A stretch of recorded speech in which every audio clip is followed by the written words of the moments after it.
Do you think? Yeah. I've been thinking about things like, okay, here's a theme. I've been thinking about things like that happen over a long time. I was in a subway. Yeah. I'm in a subway in Sydney, and I think, oh, it's been here for like 100 years. And there's new ones now, the metro. Yeah. Yeah. And So, I know Brisbane's getting some new ones for the city Macca's as well. Instaburgers. Yeah. So new, Press a button. new tram line, sort of train lines, you know.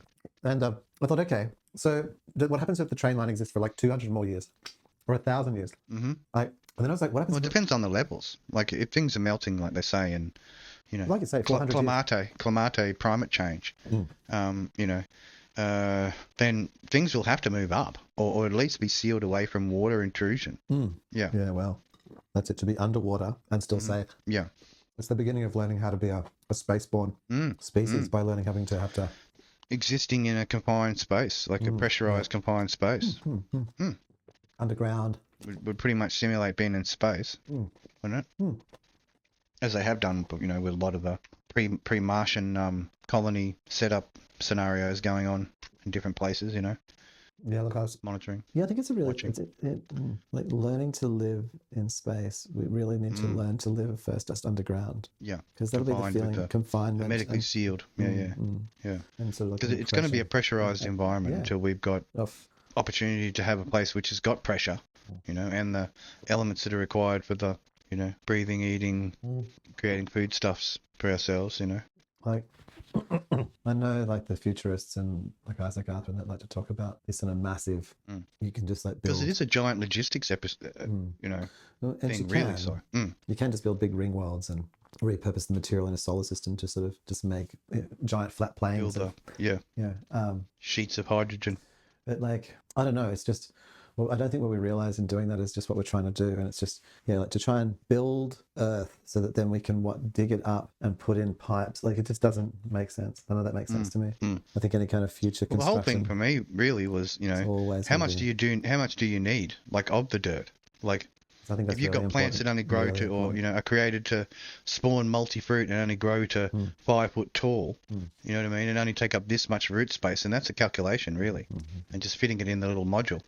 Okay, here's something to calculate. If you took one person, okay, like I live in a 2.8 by 2.8 meter square. Yeah. Now, if this was my bedroom, just my bedroom, it'd be lovely. Yeah. And if then, like, say somehow, basically, you got a service area and things, so it's more like, I think it's just your, you know, facility for cleaning clothing and whatever else. Beneath me, cooking food. If an adjunct to me, above me or below me, was cooking or cleaning, and then I had like a whole 2.8 by 2.8, which was my study. Yeah. Yep. So if I could live vertically, you know, there's like a few 2.8 by 2.8 cubicles that I would use, but how many would I need to produce the food? This is the question, hey? Like in a vertical farming sense, like all of the various things that I eat. Even on top of that space, like that's a very limited space to grow what you need.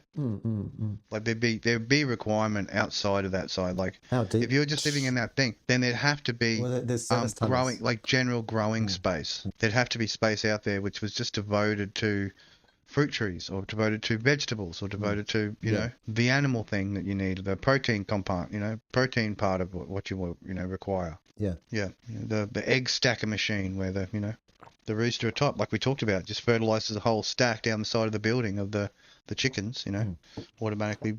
Like you think about like wheat. Robotically, wheat is about half the height of a human. Yeah. So if you take like a space which is usually. Can you grow short wheat? I mean, that'd be the things. Like if you could half the height. But if you could grow it in a small space, you could stack it and then get double yield. Like that's the whole thing about, you know what I mean? You wouldn't have it growing at full 5 foot height. You'd have it growing to 2 foot, still getting the full yield on top of the plant. And then you'd have 5 foot tall. But whatever it is, you know what I mean? It's like 3. It's like half a human. Yeah. It's weird. I thought it would be tall. But if you were stacking that, like you could drop that down from 3 foot down to 1.5 feet, and then have double the yield for the same amount of space. You know, with the small just go through a short week part, which is the, you know, the watering system and the ground material, or what it's, you know, the root system being bathed in the liquid. Yeah, bloody oath. I agree. The whole thing hydroponic, and then you just shorten all the things you need. You know, instead of growing carrots straight down, you grow them sideways.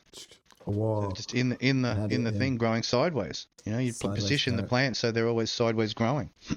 with like a. And I think turning a lot of plants from things where they deliver a fruit and then they just die off, you know, just have it so that it does a pattern. Seasonal. So seasonal, you'll get, you know, the multi-fruit trees, you'd be getting this and this, and then the next season you'd be getting that and that. You know what I mean? Like the change of season would change the fruit that comes out of it. Yep. On the multi-fruit trust stuff. So you'd have it set up so it was totally. rotational. It's rotational to keep it fresh. And give it, you know, a month or two for the whichever parts of the trees, which are the other thing, to regrow and to recuperate, go through that dormant stage of building up the energy before the next fruiting. I think that'd be really important. You know what I mean? Like getting that cycle going.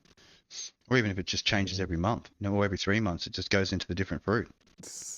That'd be how long does it take like to the whole tree just has the memory of the 4 fruits, and then each month it grows, you know, the new fruit. Yeah.